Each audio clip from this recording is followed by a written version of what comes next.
Hey, I'm Ross. And I'm Jonathan. This week we're going to explore the idea of how you can be participating in this idea of whole city.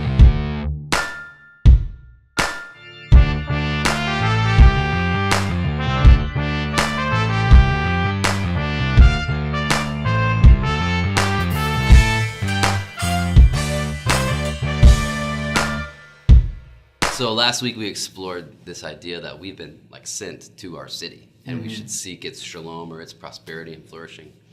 And it reminds me of Nehemiah.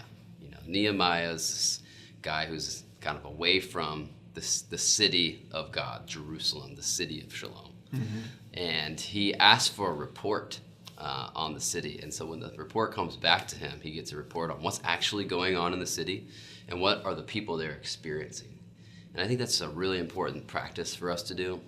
And that's something that we want to do is listen well. But Nehemiah's response to the report is just as important, and maybe even more important. If we're going to be about kind of developing the roots of a flourishing city, the first thing that he does is just he weeps. He hears the report that the walls are in ruin, the people are not connected with God, they're being exploited and all these other things. And his reaction is to just weep about it, to cry, to totally identify with it.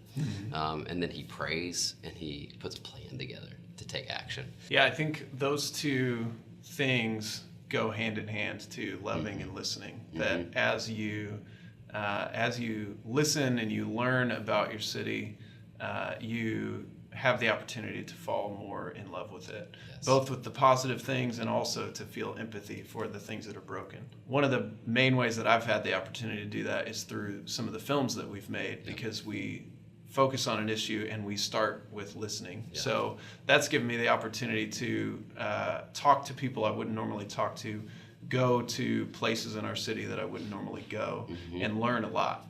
And sort of the idea behind that first film that we did, Left Turn, the main character has a similar experience. And through that, his perspective on his city changes, and his perspective on who his neighbor is changes as well. What's really good about that is that wasn't the idea there isn't to change everything that you're doing.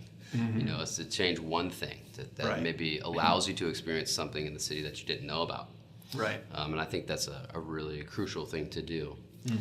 When I think of Evansville, I think of a couple things that really start to just bother me. It's this idea of inspiring empathy, But the two things that stick out to me is, one is that there's 1 in 2 people under what's called the Alice threshold, which means that basically 1 in 2 people are kind of struggling. So if they have a flat tire or somebody gets a broken arm in their family, there's not enough resources there to cover it. Right. So they find themselves in kind of a crisis situation. And how can we create a city where that percentage decreases? And that's a really big deal. And then the second one for me is church unity. And there's a lot of disconnection between churches. There's a lot of history of churches kind of arguing and starting their own thing. And I just have a great burden for the reconciliation of those relationships.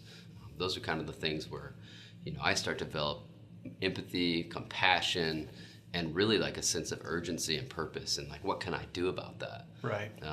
There's a guy that we track along with, Eric Swanson. He says, you can never be an agent of transformation in your city unless you love it. Right. And I think people in Evansville, we need to ask ourselves, do we love our city? Do we love this place?